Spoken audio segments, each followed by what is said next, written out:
नमस्कार, आप देख रहे हैं द न्यूज हाउस और आपके साथ मैं हूं दीपेश जैन। 30 मई को मोदी सरकार के दूसरे कार्यकाल का 1 साल पूरा हुआ।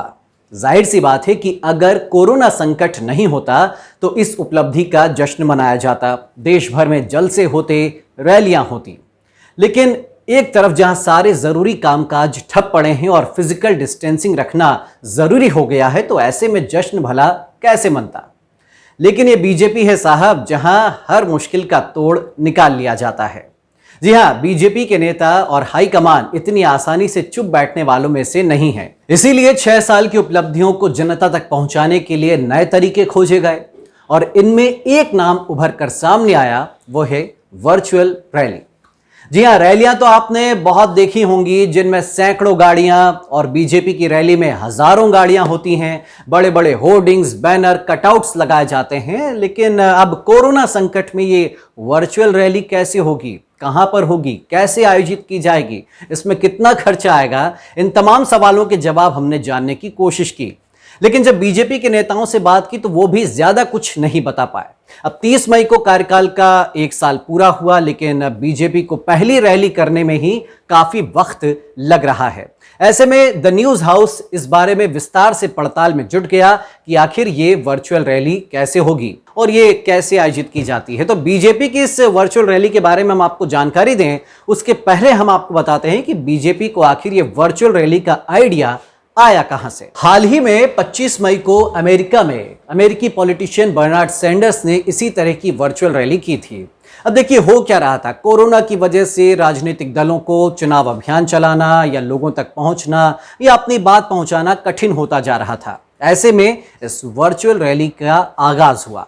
अब बीजेपी ने भी इस मॉडल को लगे हाथ अपना लिया। भाजपा की वर्चुअल रैली के लिए भी उसी तरह से एक बड़े मंच का निर्माण किया जाएगा, जैसा कि आमतौर पर सभाओं में किया जाता है। इस मंच पर मध्य प्रदेश बीजेपी और जाहिर सी बात है कि केंद्रीय नेतृत्व के भी कुछ नेता मौजूद रहेंगे जो अपनी बात रखेंगे।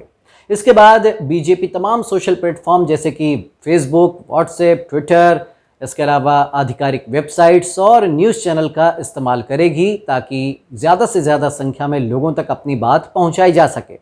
अब सवाल ये है कि पहले तो ऐसी सभाओं के लिए बस में भरकर लोगों की भीड़ लाई जाती थी, लेकिन कोरोना में आखिर इतनी बड़ी संख्या में लोग कैसे जुटेंगे, तो इसका भी हल बीजेपी ने खोज निकाला। बीजेपी अपने तमाम कार्यकर्ताओं से पूछेगी कि आखिर वो किस प्लेटफॉर्म के जरिए इस रैली को देखना चाहेंगे या इस रैली से जुड़ना चाहेंगे।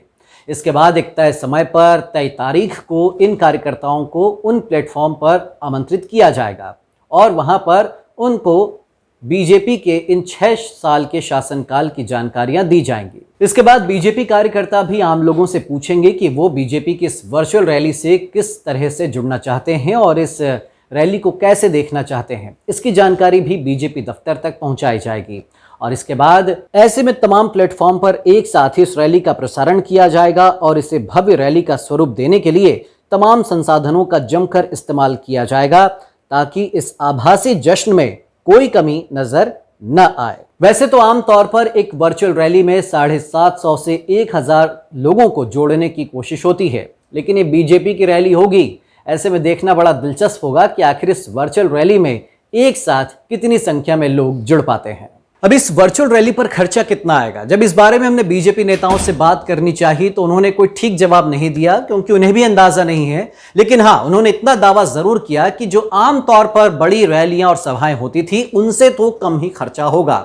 लेकिन हम समझ सकते हैं कि ऐसी वर्चुअल रैली के प्रचार प्रसार में, एडवर्टाइजमेंट में और अन्य सोशल प्लेटफॉर्म का इस्तेमाल करने में भी बड़ा खर्चा होता है। लेकिन हाँ, इतना जरूर है कि जो बस में भरकर भीड़ लाई जाती थी और उनको जो खाने के पैकेट्स दिए जाते थे, उनसे शायद हो सकता है कुछ कम खर्चा आए। बीजेपी की कोशिश है कि इस वर्चुअल रैली के जरिए 10 करोड़ घरों तक पहुंचा जाए ताकि करोड़ों लोगों तक प्रधानमंत्री के आत्मनिर्भर भारत अभियान, 20 लाख करोड़ के आर्थिक पैकेज और कोरोना संकट में किए गए सरकारी कार्यों की जानकारी लोगों तक पहुंचाई जा सके। और नौकरियां जाने से, बेरोजगार होने से, उद्योग व्यापार ठप पड़ने से और महंगाई की मार पड़ने से जो लोग नाराज हो चुके हैं, उनको इस आभासी रैली के जरिए थोड़ा संतुष्ट किया जाए, उनकी नाराजगी को कुछ हद तक कम किया जा सके। कुल मिलाकर बीजेपी इस कोरोना संकट में भी प्रचार प्रसार में कोई कमी नहीं रखना चाहती है। खैर, तो वक्त ही बताएगा कि इन वर्चुअल रैली का बीजेपी को भविष्य में कितना फायदा मिलता है, या फिर ये आभासी रैली और उनमें शामिल आभासी भीड़ भी आभासी सफलता ही दिलाती है। द न्यूज हाउस के लिए कैमरामैन संजय अंकिल के साथ मैं दीपेश जैन।